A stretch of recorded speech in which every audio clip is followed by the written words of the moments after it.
Okay, time to figure out what exactly that giant skeleton from Godzilla x Kong was. There's been a lot of speculation, but until Goshi Center starts talking about Kong's butthole, like, we don't even know what's going on. So leave a like, subscribe to Goshi Center, and let's go get into it. All right. One of the biggest and most eyebrow-lifting moments of Godzilla Kong was the reveal of what could have possibly been the biggest, heaviest, longest, and tallest monster of all time. Hot damn! No, we aren't talking about Ghidorah. We aren't talking about Shimo. And no, we aren't even talking about this animal with the enlarged skull. We are, in fact, talking about a bigger skull. Nope, larger than that. Bigger. What's crazy is it's Come on, so now, blow it freaking up. huge. Yeah, that's about right. Yes, there is a whole lot to talk about in this episode, but first, make sure you're subscribed to not miss any of our upcoming GXK Explained episodes. I swear, I think about, like, the universe so often. I was looking at this, like, in the movie, and I was like, man, that thing probably ruled the planet, or at least Hollow Earth, for, like, thousands of years. Millions of years, probably. Millions of years. This big, epic mega thing, and now it's just a bridge for the protagonist. Like, that, we all end up, no matter how epic we are, we will all end up a bridge for the protagonist. The first thing that comes to mind when viewing this overly large skeleton is, how big is this thing?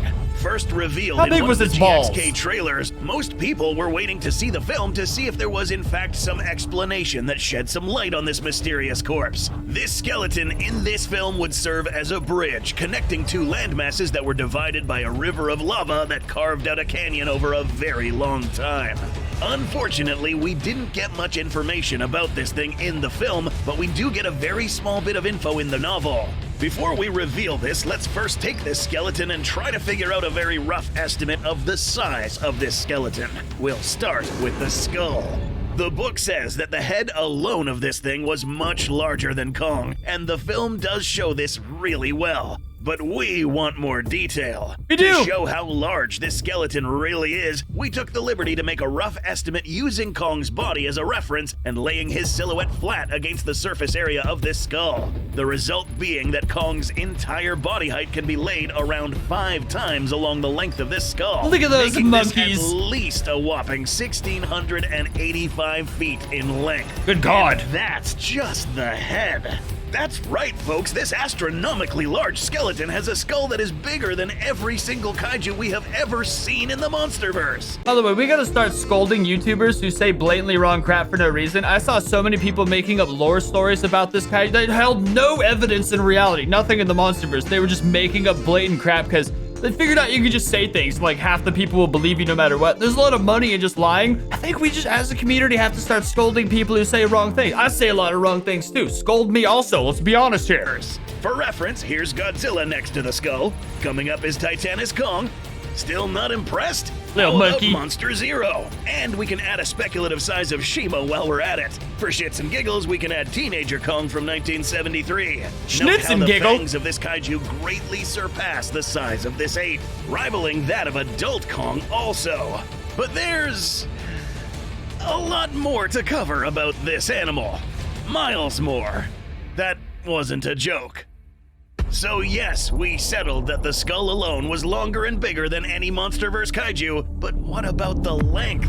The best unit of measurement that we have here is Kong himself, who is standing on top of this skull. It's like impossible to calculate because like the depth perception, it fades off in the distance. There's like this big skeleton next to it too. Like what the crap was that? Given that he is 337 feet in height, we'll multiply his silhouette many times along the visible length of this skeleton. Accounting for the distance, making his silhouette slightly smaller as the image gets farther away, we can count approximately 52 units. And if we do the math, we get an earth-shattering number of 17,524 feet. That is 3.32 miles, or a little over 5.34 kilometers. That's like 2,500 feet less than the adult Cloverfield monster in Paradox that you see at the end. The big one, the adults. We'll give you a second to soak that in.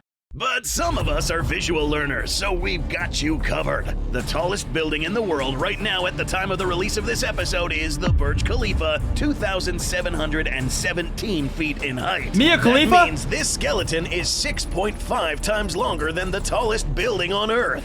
Want a more vast example? Why not? Note that the deepest part of the ocean is around 7 miles deep. Fully stretched, this skeleton would take up more than 47% of this depth. Goshi said it. Goshi, I don't know the ocean, man. Speak to me like stuff I know. How many Lizzos is it? So, whatever animal this was could basically swim to the bottom of this vast pit in just a few seconds. Damn. Only because it was that large.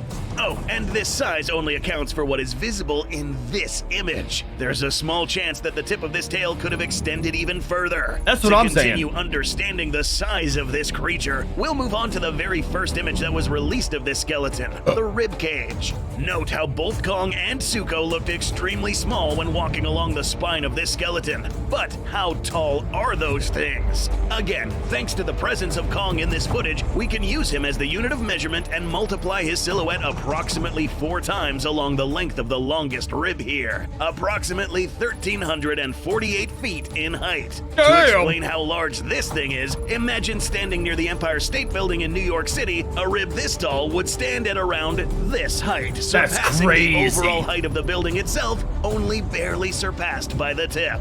But this brings up another fun thing to point out: the length of the head. Oh yeah, it seems as if this animal may have had an enlarged head after all. Since the overall length of this head was more than 5 times the height of Kong, standing this skull next to this Empire State Building would lay bare how massive this skeleton really is. That's insane. All in all, the space inside this ribcage would possibly even be wide enough for Ghidorah to comfortably walk in between this massive ribcage if it was on the ground. Crazy. But this wasn't the only time we've witnessed big rib cages like this. Moving ahead in the film, we find that in the Great Ape's lair, there are also remains of these same skeletons, as we see here, dwarfing every single life form found here, and yes, even Shimo. Even the Playmates figure pack features these enlarged ribs as additional accessories. So does the book tell us anything about these remains? Well, not so much, but it does confirm that these were in fact living creatures. Previously, we discussed the small possibility that these bones were carved by the great apes and served as a bridge, only because of the fact that this thing seemed too large to fit in this cinematic universe. The book says otherwise, confirming that these actually used to exist at some point in time and for some reason died out. I mean, if life on Earth was much bigger long ago when there was more oxygen and stuff like that, like, there's no reason to think that the kaiju wouldn't be much bigger too. Interestingly, this is not the first time we actually see crazy enlarged skeletons just lying about. No, we aren't referring to this one, we're actually talking about a bigger one, somewhat similar to this skeleton here. In the animated Netflix series Skull Island, we see a I forgot about that similar show. skeleton laying in the desolate terrain in a certain location in Skull Island. Similar to this image, these oversized ribs would stick out of the ground. Additionally, the skull of this animal somewhat resembles the one in GXK. It does. There is one last and perhaps the most important question to answer. What did these things look like? We already got confirmation in the book that these at some point were extremely large animals. Well, yeah. We aren't given a name, and we probably won't be seeing these creatures in their living form anytime soon. The best we can do is reconstruct this animal with what we already have. To start, let us begin with the posture.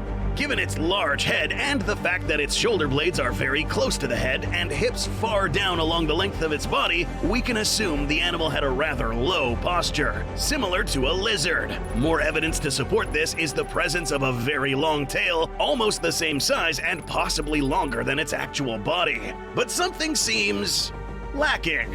Where are the legs? Yeah. Well, if you look closely, you'll see that the remaining bones are over here. Okay. Perhaps the great apes, after running into the corpse of this giant skeleton, positioned it to better bridge these two landforms, moving the legs aside, leaving the skull of this creature here, using the fangs to keep it anchored to the ground for it to prevent slipping, and the weight of the rest of the body bearing down on the ground, keeping the ribs and vertebrae suspended, serving as a bridge. This all makes so much sense to me. I was like watching the movie like, wow, so convenient that animal died right there. It really is, like, helps everyone so much. This makes way more sense. So far, we've hinted at this thing probably being of reptilian appearance based on the skeletal anatomy of its body. However, the skull of this animal also resembles that of a mammal.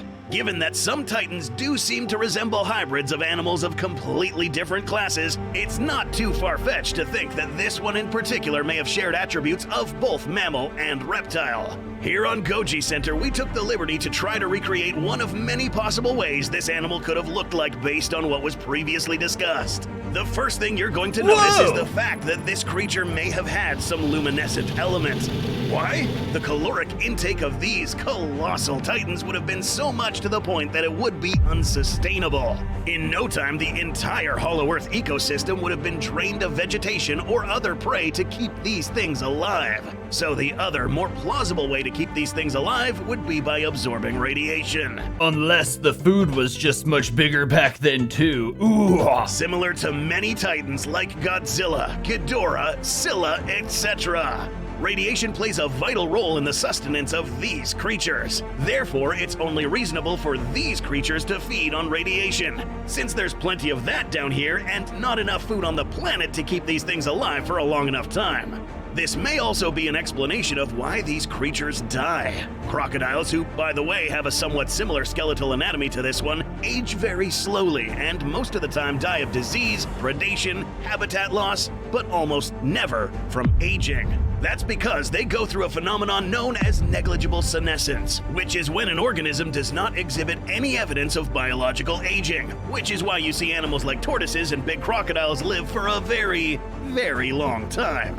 These guys usually die of stuff other than aging. I've long speculated, and I'm pretty open about my belief. Crocodiles could live forever. They could live thousands of years if we didn't mess with them. So, back to our big skeleton. No one agrees with me. These guys probably died out due to their bodies being so large that the radiation intake was not enough to keep these guys functioning. At some point during their lives, their energy intake began to be unsustainable, causing them to, in a way, starve of radiation and then proceed to die. Since, to be honest, these things are way too big to be hunted down by anything that we know of. Exactly. The existence, appearance, and fate of these creatures will remain a mystery until more information and canonical material is released. See, the way I see it, there's not dinosaur bones laying all over the place. You gotta dig pretty deep down sometimes to find, like, relics of past times and stuff like that. So there may just be a few giant kaiju skeletons exposed to the surface, but for the most part, if you were to dig a few thousand feet deep, you'd be finding kaiju that make Godzilla look like a fart. These were once powerful creatures, but the fact remains that the titans, the great apes, and other megafauna